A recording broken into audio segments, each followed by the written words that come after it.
नमस्कार, 100% समाचारमा स्वागत छ। म प्रतिमा। सुरु गरौं 100% समाचार। नेकपा माओवादी केन्द्रको 8औं राष्ट्रिय महाधिवेशन अन्तर्गत बन्द सत्र प्रज्ञा भवनमा जारी। बन्द सत्र सञ्चालनका लागि 7 सदस्यीय अध्यक्ष मण्डल पनि चयन। अध्यक्ष मण्डलमा कृष्ण बहादुर महरा, गणेश शाह, गिरिराज मणि पोखरेल, परशुराम तामाङ, पूर्णकुमारी सुवेदी, परशुराम रम्तेल र रूपा महर्जन। बन्द सत्रमा पार्टीका अध्यक्ष पुष्पकमल दाहालको राजनीतिक प्रतिवेदन, विधान लगायतका अन्य प्रतिवेदनहरू पेश। दाहालको राजनीतिक प्रतिवेदनमाथि सामूहिक छलफल भइरहेको माओवादी केन्द्रद्वारा जानकारी। बन्द सत्रमा 1631 प्रतिनिधि तथा पर्यवेक्षकहरू सहभागी। 7 भौगोलिक प्रदेश र 3 गैर भौगोलिक प्रदेशबाट प्रतिनिधि सम्मेलनमा सहभागी। माओवादीको आइतबार बिहान बसेको केन्द्रीय समितिको बैठकद्वारा 15 पदाधिकारी सहित 279 सदस्यीय केन्द्रीय समिति बनाउने निर्णय। हालको क्षमताभन्दा बढी प्रतिनिधि भएपछि व्यवस्थापनमा चुनौती। राजनीतिक प्रतिवेदन, विधान पारितसँगै नयाँ नेतृत्वको चयन गर्ने कार्यसूची रहेको माओवादी केन्द्रीय कार्यालयका सचिव श्रीराम ढकालद्वारा जानकारी। श्रम, रोजगार तथा सामाजिक सुरक्षा मन्त्रालयद्वारा वैदेशिक रोजगारका क्षेत्रमा जाने कामदारका लागि तालिम केन्द्र स्थापना गर्ने तयारी।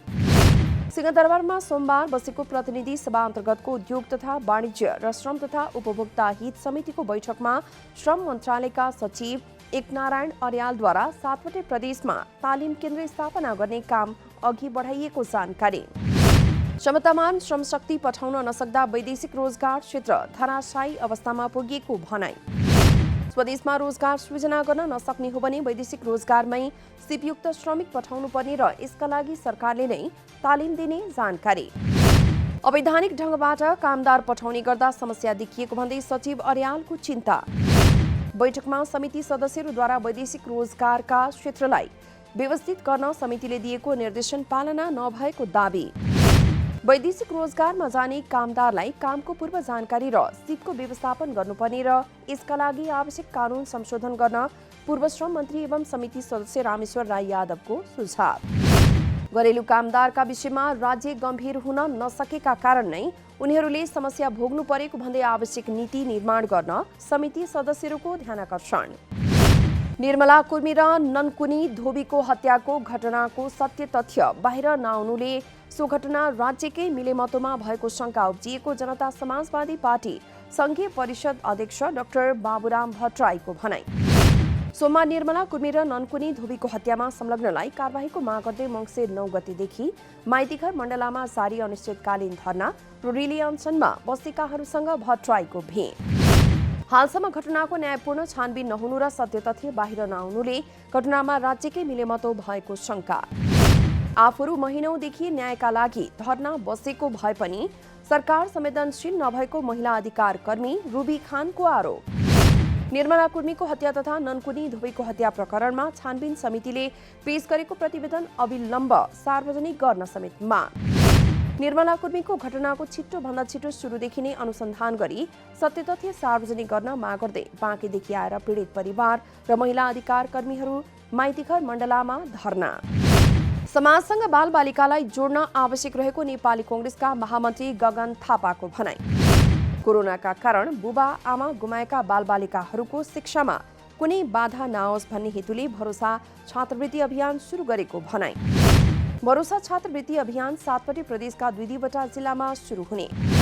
कोरोनाका कारण आमा बुबा गुमाएका विद्यार्थीहरूको शिक्षाका लागि सहयोग गर्ने र आवश्यकताको आधारमा डिश होमको नेटवर्कबाट छात्रवृत्ति रकम उपलब्ध गराउने भनाई।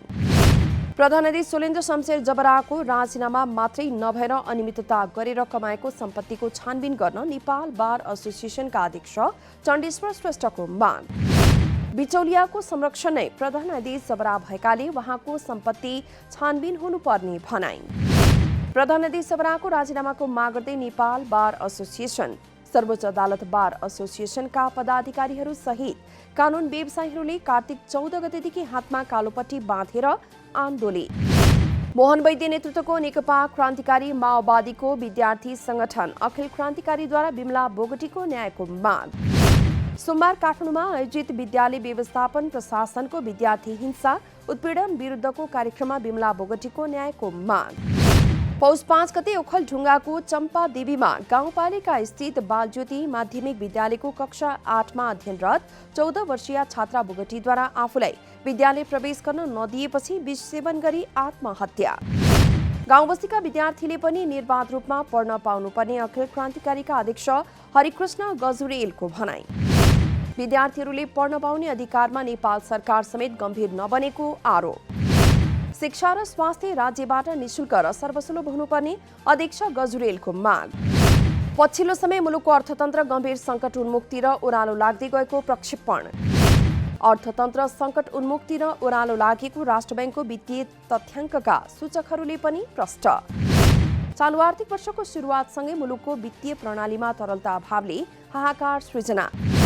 बजारमा तरलता अभाव हुनुमा सरकारले पुँजीगत खर्च गर्न नसक्नु तथा नेपालमा आयात अत्यधिक रूपमा बढ्नु मुख्य कारण रहेको राष्ट्र ब्याङ्कको भनाई। ब्याङ्कहरूको लिभरेज रेसियोको विषय उठाउँदै मुलुकको अर्थतन्त्रमा ठूलो समस्या नआएको देखाउन नेपाल राष्ट्र ब्याङ्कका गभर्नर महाप्रसाद अधिकारीको चलाखी।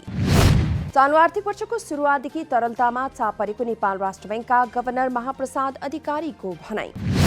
गभर्नर अधिकारीले अर्थतन्त्रको सूचक राम्रो देखाउन ब्याङ्कको लिभरेज रेसियोको कुरा उठाउनु बेमौसमी बाजा जस्तै भएको नेपाल राष्ट्र ब्याङ्कका पूर्व गभर्नर चिरञ्जीवी नेपालको टिप्पणी। मुलुकको पछिल्लो अर्थतन्त्र बाहिर हल्ला भएको जस्तो तहस नहस नै भएको अवस्थामा भने नभएको पूर्व गभर्नर नेपालको दाबी। अहिलेको तरलता लगायत अन्य समस्याले मूल्य वृद्धि बढ्ने देखिएको भनाई। विगतमा पनि अर्थतन्त्रका सूचक अहिलेको जस्तै हुने गरेको उल्लेख गर्दै नेपालमा अहिलेको मुख्य समस्या भनेको विदेशी मुद्रा सञ्चिति घटेको दाबी। विश्व सरसफाई अभियन्ताहरूद्वारा 1 महिने रानीपोखरी सरसफाई अभियान सुरु। पौष 4 गतेदेखि माघ 4 गतेसम्म अभियन्ताहरूले 1 महिने रानीपोखरी सरसफाई अभियान गर्ने। रानीपोखरी, भोटाहिटी, महेन्द्र शालिक र जमलचोक वरपरका क्षेत्रमा अभियन्ताहरूले दिनको 3 पटकसम्म सरसफाई कार्यक्रम सञ्चालन गर्ने। 2015 सालमा महानगरपालिका बनेदेखि काठमाडौँ उपत्यकाको फोहोरको व्यवस्थापन महानगरले गर्ने भनिए पनि त्यो अनुसारको काम नभएको विश्व सरसफाई अभियन्ता राजमान मानवको दाबी। काठमाडौँ उपत्यका सफाई अभियान समूहको समन्वयमा रानीपोखरी वरपरका क्षेत्रहरू सफा गर्न लागिएको जानकारी। बिहान 6 देखि 9 बजे, 11 देखि 4 बजेसम्म र राति 8 देखि 11 बजेसम्म गरी दिनमा 3 पटक फोहोर नगरौं 1 महिने अभियान सुरु। काठमाडौँ यति धेरै अव्यवस्थित र फोहोरी कसरी भयो भन्ने बारेमा छलफल गरेर सरसफाईका कार्यक्रमलाई अघि बढाउनु पर्ने अभियन्ता मानवको भनाई। काठमाडौँ महानगरपालिकाद्वारा रानीपोखरी सर्वसाधारणका लागि खुल्ला गर्ने तयारी। केही साना संरचनाको निर्माणको काम सम्पन्न भएपछि छिट्टै खुला गर्ने जानकारी। रानीपोखरी आसपासको क्षेत्रमा भइरहेको निर्माण कार्य अन्तिम चरणमा। लोकतान्त्रिक समाजवादी पार्टी नेपालका सन्तुष्ट नेताहरूको धरना सोमबार पनि जारी। आइतबारदेखि बब्रमहल स्थित पार्टी कार्यालयमा धरना दिइरहेका नेताहरूलाई लोसपाका अध्यक्ष महन्त ठाकुरले भने भेट्न मानेनन्। पार्टीका अध्यक्ष ठाकुरले जिल्ला तथा प्रदेशमा अध्यक्ष तथा पर्यवेक्षक नियुक्त गर्दा जथाभावी गरेको आरोप। पार्टीका अध्यक्ष ठाकुरले जिल्ला तथा प्रदेशमा मनोनयन गर्दा पार्टीको विधि र प्रक्रिया अनुसार नगरेको धरना बस्न जनकपुरदेखि काठमाडौँ आएका लोसपाका नेता सञ्जय सिंहको दाबी। अध्यक्ष ठाकुरले गरेको मनोनयन प्रति असन्तुष्ट हुँदै पार्टीका वरिष्ठ नेता राजेन्द्र महतोले यो आन्दोलन गर्न लगाएको महन्त ठाकुर पक्षका नेताहरूको आरोप। आफूहरूले कुनै व्यक्तिको पक्ष वा विपक्षमा आन्दोलन नगरेको जनकपुरबाट आन्दोलनमा आएकी लोसपाका नेत्री विभा ठाकुरको दाबी।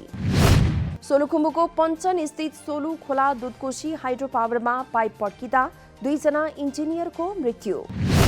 फलामको पाइपमा पानी हालेर परीक्षण गर्ने क्रममा पाइप पड्किएर 2 जनाको ज्यान गएको जिल्ला प्रहरी कार्यालय सोलुखुम्बुद्वारा जानकारी। ज्यान गुमाउनेहरूमा अछामका 26 वर्षीय सुभाष राज रेग्मी र काभ्रेका 29 वर्षीय अर्जुन थापा रहेको जिल्ला प्रहरी कार्यालय सोलुखुम्बुद्वारा पुष्टि।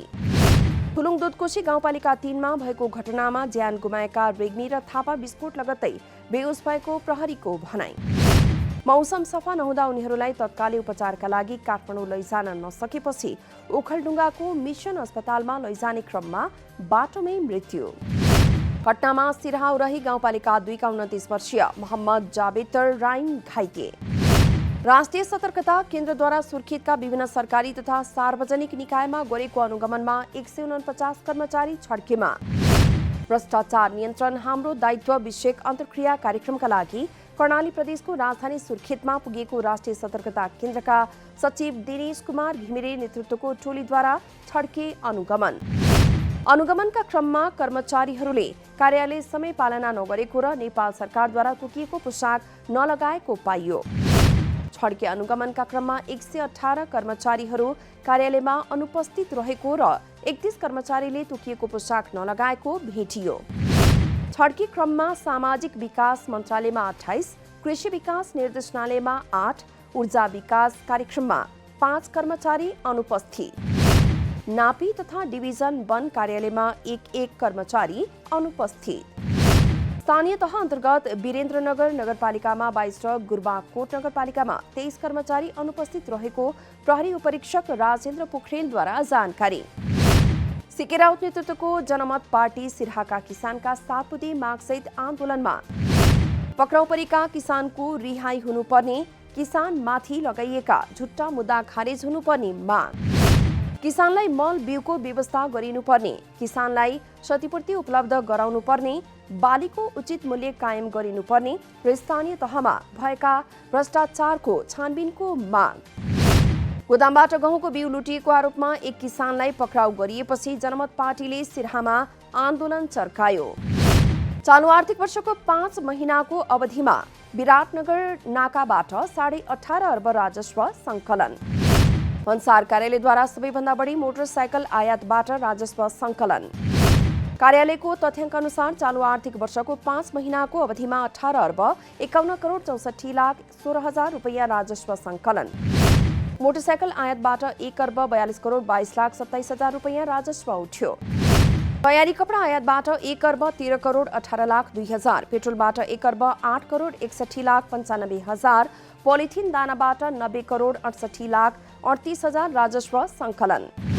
स्टिल वायर रडबाट 62 करोड 77 लाख 88 हजार, एलपी ग्यासबाट 60 करोड 4 लाख 53 हजार, एमएस बिलेटबाट 53 करोड 84 लाख 73 हजार रुपैयाँ सङ्कलन भएको भन्सार कार्यालयद्वारा जानकारी। भटमासको कच्चा तेलबाट 48 करोड 25 लाख 10 हजार, सूर्यमुखीको कच्चा तेल आयातबाट 45 करोड 23 लाख 53 हजार, कच्चा पाम तेलबाट 41 करोड 80 लाख रुपैयाँ राजस्व सङ्कलन भएको कार्यालयको तथ्याङ्कमा उल्लेख। तालिबान सरकारद्वारा अफगानिस्तानको आन्तरिक मामिलामा हस्तक्षेप नगर्न अमेरिकालाई चेतावनी। अफगानिस्तानको आन्तरिक मामिलामा अमेरिकाले हस्तक्षेप गर्न नहुने तालिबान सरकारका विदेशी राजनीतिक मामिला उपमन्त्री शेर मोहम्मद अब्बास स्टानिकजईको भनाई। आफूहरू अब स्वतन्त्र देश रहेको र स्वतन्त्र रूपमा निर्णय लिइरहेको दावी। 40 वर्षको युद्धले अफगानिस्तान कमजोर भएको छ भन्ने नसोच्न भन्दै आवश्यक परेमा आउँदो 40 वर्षसम्म लड्ने क्षमता रहेको चेतावनी। दैनिक रूपमा सयौं अफगानी देश छाडेर इरान गइरहेको पनि उपमन्त्री स्टानिकजईद्वारा स्वीकार। बङ्गलादेशको ढाकामा जारी एसियन सेन्ट्रल जोन महिला तथा पुरुष च्यालेन्ज कपमा नेपाली महिला टोली अपराजित रहँदै फाइनलमा प्रवेश। सोमबार सहित सुरावर्दी कबडहलमा भएको खेलमा नेपालद्वारा किर्गिस्तान सोझो सेटमा पराजित। सुरुवातबाटै दबाव बनाएको नेपालले 25-8, 25-14, 25-16ले खेल आफ्नो पक्षमा पार्यो। सरिना श्रेष्ठ, शान्ति थारू, अरुणा शाही, प्रतिभा माली, सरस्वती चौधरी लगायत खेलाडीको उत्कृष्ट प्रदर्शन। नेपाली उपाधिका लागि मंगलबार उज्बेकिस्तानसँग खेल्ने। बिहिबारदेखि जारी प्रतियोगितामा आफ्नो पहिलो खेलमा नेपाली महिला टोलीले श्रीलङ्कासँग 3-2 को जित निकाल्यो। दोस्रो खेलमा मालदिप्स, तेस्रो खेलमा आयोजक बङ्गलादेश र चौथो खेलमा उज्बेकिस्तानलाई सोझो सेटमा हरायो। प्रतियोगितामा साबिक विजेता नेपाल सहित आयोजक बङ्गलादेश, श्रीलङ्का, मालदिप्स, उज्बेकिस्तान र किर्गिस्तान गरी 6 टोलीको सहभागिता। हवस् त 100% समाचार अहिलेलाई यति नै। नमस्कार।